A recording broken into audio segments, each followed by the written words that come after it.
Good morning to you all. So let's start. The next connective tissue is blood and lymph. This blood and lymph is also called, they are also called vascular connective tissue, or you may say fluid connective tissue or liquid connective tissues. So they have different names. These are also the connective tissues which are found in vascular form. So they are known as vascular connective tissues. Let us start first of all from the blood. This blood has two main components.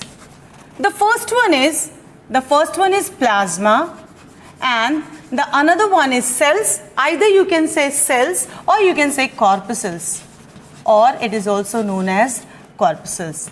So cells or corpuscles. If we talk about the plasma, this plasma comprises 55% of the blood. 55% of the blood. It comprises in the whole body of your blood. Plasma's percentage is 55 and corpuscles percentage is 45. 55 and 45%. Plasma also consists 90 to 92% of water in it. 90 to 92% of water in it, in which the rest 8% we can say 1 to 2% it has inorganic substances. What does it have? Inorganic substances it has. So what do we mean by inorganic substances? These substances mostly water, salts, urea, etc. They are found in inorganic substances. Then 1 to 2% it also has organic substances. What is there? Organic substances. What is there in organic substances? In organic substances it has glucose, which we also known as, or we also say blood sugar. Then after glucose, lactic acid. This lactic acid is also there, which is eliminated out from the body through the liver. Then it consists the rest very important substance, which is 6 to 8% called protein. Special kind of protein. You can say this protein is also known as protein globulins or plasma protein. Not protein globulins. It is plasma protein. This plasma protein, it's very important part. This plasma protein is excluded from this organic substances. Okay, and this plasma protein is of three types. The first one, this plasma protein is of three types. Serum albumin. What is the first type? Serum albumin. This serum albumin is responsible for osmoregulation, for the maintenance of water, osmoregulation. What is the another type of plasma protein? The second one is serum globulin. What is there? Serum globulin. What do we mean by this? It is responsible for immunology.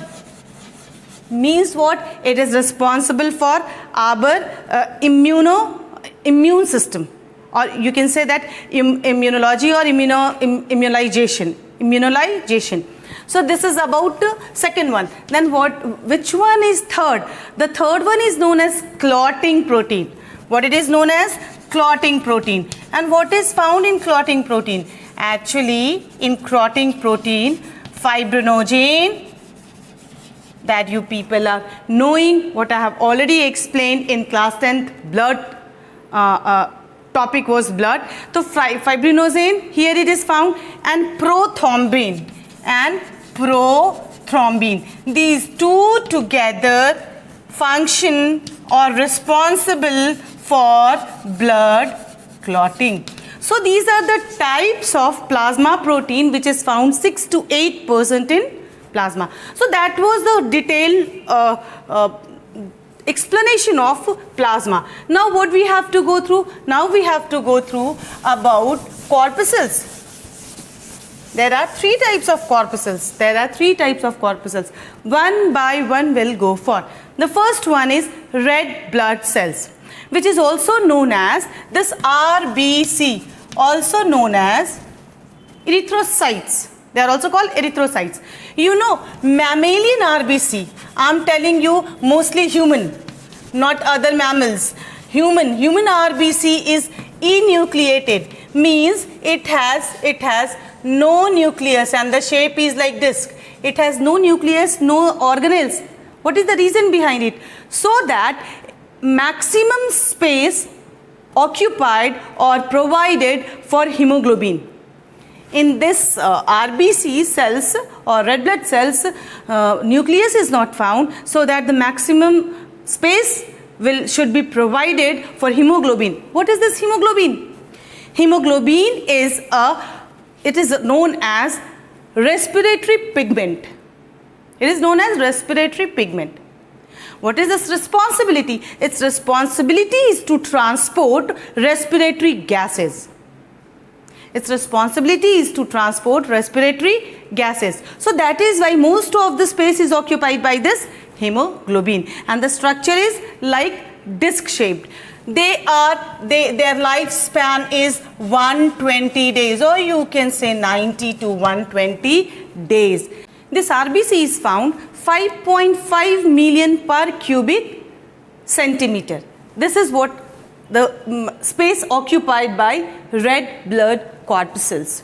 So this is all about RBC. Now what do we know about WBC? WBC means white blood cells. They are irregular in shape, having nucleus. They are not enucleated, having nucleus, and they are of two types.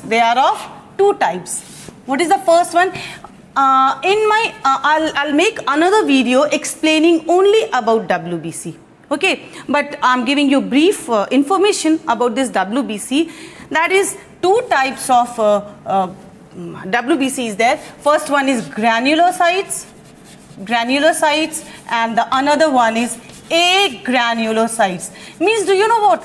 It means that the cytoplasm has granules. It is rough cytoplasm because of the presence of granules, and it has no granules, so it is smooth cytoplasm. What type of cytoplasm? Smooth cytoplasm. So what kind of cells are found in what types of cells are found in this granulocytes? They are eosinophil, basophil. These all are and neutrophils. And what is found? Neutrophils. Among these all, you know, neutrophil is in more number. The number of maximum number of neutrophils are found in this granulocytes. Is clear? Now agranulocytes are smooth, having no granules, and it is of two types. They are monocytes and lymphocytes. Monocytes and lymphocytes. I'll be explaining in my next video only about this WBC. So what is their function? We know very much their function. They have various functions, but major function is to defense mechanism. That we all know. They are known as the soldiers of our body. WBC is known as the soldiers of our body. Now let us go for the platelets. What do we mean by platelets? These platelets are the another cells of blood, another components of blood, that is cells. What is that? These platelets are oval in shape. You know they are oval in shape. They are also enucleated, means having no nucleus. But actually, do you know what happens? Cytoplasm is dense. So it seems no, there is a nucleus, but nucleus is not found in platelets, and their shape is oval. They are actually formed because of the fragmentation of the cells. Cells के टूटने की वजह से इनका formation होता है. Platelets में platelets factors होते हैं. These platelets factors initiate blood clotting. What they do? They initiate blood clotting, and we can write their major function is to help in blood clotting. So this is all about the blood. Go through it. I hope you people will understood it. If you have understood, please don't forget to write comments and subscribe this channel for more videos. Thank you all of you.